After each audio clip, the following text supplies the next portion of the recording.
சரிகமபா பவித்ரா வீட்டுக்கு இசையமைப்பாளர் தேவா அவர்கள் அவரோட கையால ஒரு சில விஷயங்களை பார்சலா அனுப்பி வச்சிருக்காராம். அதை திறந்து பார்த்துட்டு பவித்ரா ரொம்ப எமோஷனலா ஃபீல் பண்ணிருக்காங்க.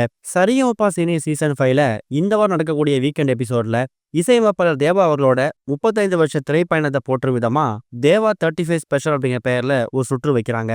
அதுல போட்டியாளர்கள் எல்லாரும் தேவா அவர்களோட படத்துல இருந்து பாடலை பாட ஆரம்பிச்சிருக்காங்க. சொல்ல போனா இனியா, சபேசன், சுஷாந்திகா இவங்க எல்லாரோட பர்ஃபார்மன்ஸையும் பார்த்துட்டு தேவா அவர்கள் ஒரு மிகப்பெரிய அப்ளாஸ் கொடுத்திருக்காரு. அதை விட பவித்ரா அவங்க பாடின பாட்டை விட அவங்களோட பேக்ரவுண்டை பத்தி கேட்டு தான் ரொம்ப எமோஷனல் ஆயிட்டாராம். கிட்டத்தட்ட ஒரு 17 வாரங்கள் இந்த சரிகமபா சீனியர் சீசன் 5 நடந்திருக்கு. ஒரு சில வாரங்கள்ல நான் பவித்ரோட பெர்ஃபார்மன்ஸை நான் பார்த்திருக்கேன். அவங்க பெர்ஃபார்மன்ஸ் பண்ணி அவங்க பாடுறது ஒரு பக்கம் நல்லா இருந்தாலும் அவங்களோட சோகமான பின்னணி கதையை கேட்கும்போது மனசுக்குள்ள ஒரு வருடல் ஏற்படும். இந்த பொண்ணுக்கு எவ்வளவு கஷ்டம் இருக்கு வாழ்க்கையில, அது எல்லாத்தையும் தாண்டி இன்னைக்கு இந்த இடத்துக்கு அவங்க பாட வந்திருக்காங்க அப்படின்னு நினைக்கும் போது உங்களை நினைச்சு ரொம்ப பெருமையாவும் இருக்குங்கிற மாதிரியும், இந்த ஷோல ஜட்ஜா இருக்கக்கூடியவங்க உங்களுக்கு நிறைய உதவிகள் செய்யறாங்க. ஆனா சீஃப் கெஸ்டா வரக்கூடிய ஒருத்தவங்களும் உங்களோட ஃபேமிலி பேக்ரவுண்டை தெரிஞ்சுக்கிட்டு அதுக்கேற்ற மாதிரி ஹெல்ப் பண்ணிட்டு இருக்காங்க. கடந்த வாரம் கேப்டன் விஜயகாந்த் அவரோட பையன் வந்தப்ப கூட உங்க பொண்ணுக்கு உதவி செய்யறேன்னு சொல்லிட்டு போயிருந்தாரு. என்னால அந்த அளவுக்கு பெரிய உதவிலாம் செய்ய முடியுமான்னு தெரியல. கண்டிப்பா என்னால செய்ய முடிஞ்ச உதவியை உங்க ஃபேமிலிக்கு நான் செய்வேங்கிற மாதிரியும் சரிகமபா ஷூட்டிங் முடிஞ்சதுக்கு அப்புறமா தேவா அவர்கள் பவித்ரா கிட்ட சில விஷயங்களை ரொம்ப ஆறுதலா பேசியிருக்காராம். அவர் சொன்ன மாதிரியே பவித்ராவோட குடும்பத்துக்கு தேவையான சமையலுக்கு தேவையான சில பொருட்களா இருக்கட்டும், இன்னொரு பக்கம் பவித்ரா கடந்த சில வாரங்களாவே சரிகமபா ஷூட்டிங்கு வர்றதால அவங்களுக்கான வாழ்வாதாரம் அப்படிங்கிறது பாதிக்கப்படுதான். இவங்க கணவர் இறந்து போனதுக்கு பிறகு இவங்க வேலைக்கு போனா மட்டும்தான் குடும்பத்தை நடத்தக்கூடிய சுச்சுவேஷனுக்கு அவங்க தள்ளப்பட்டிருக்காங்க.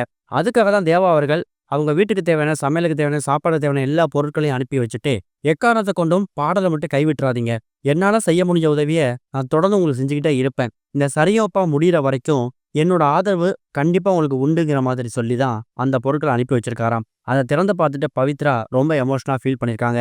இது ஒரு பக்கம் இருக்க, விஜய் டிவில ஒரு ஃபேமஸான சீரியல் இப்போ முடிவுக்கு வரப்போகுது. இதனால ரசிகர்கள் ஒரு மிகப்பெரிய வருத்தத்துல மூழ்கியிருக்காங்க. விஜய் டிவி ரசிகர்கள் இப்போ ரொம்ப எதிர்பார்க்கும் நிகழ்ச்சி என்னன்னு கேட்டீங்கன்னா அது விஜய் டெலிவிஷன் விருது தான். சீரியல்கள் மூலயமா மக்களை கவர்ந்த பிரபலங்களுக்கு ஏகப்பட்ட விருதுகள் இந்த 10வது விஜய் டெலிவிஷன் அவார்ட்ல கொடுக்க போறாங்க. சிறகடிக்க ஆசை, அய்யனார் துணை, சின்ன மருமகள், மகாநதி, ஆஹா கல்யாணம் இது மாதிரி சீரியல் நடிச்சக்கூடிய பிரபலங்களுக்கு எக்கச்சக்கமான விருதுகள் வரப்போகுதான். இப்படி விஜய் டெலிவிஷன் விருதுகளை பத்தி ரசிகர்கள் ஆவலா காத்திருக்க இந்த சுச்சுவேஷன்ல விஜய் டிவியில் டெலிகாஸ்ட் ஆகக்கூடிய ஒரு மெகாஹிட் சீரியல் ஒன்று இப்போ முடிவுக்கு வரப்போகுது. அந்த சீரியல் வேற ஒன்றும் கிடையாது, ஆஹா கல்யாணம் சீரியல் தான். சொல்ல போனா இந்த சீரியலுக்கான கிளைமேக்ஸ் காட்சிகளை படம் பிடிச்சிட்டு இருக்காங்களாம். கூடிய சீக்கிரம் இந்த சீரியல் முடிவுக்கு வரும் அப்படிங்கிற மாதிரியும், பிக் பாஸ் ஆரம்பிக்க போறதால இது கூடவே இன்னும் ஒரு சில சீரியல் முடிவுக்கு வரதுக்கு வாய்ப்பு இருக்குங்க தகவல் கிடைச்சிருக்குது.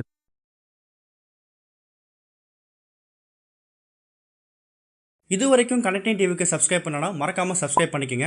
உடனடி அப்டேட்ஸ் பெறுவதற்கு நோட்டிஃபிகேஷன் பெல்லையும் கிளிக் பண்ணிக்கங்க.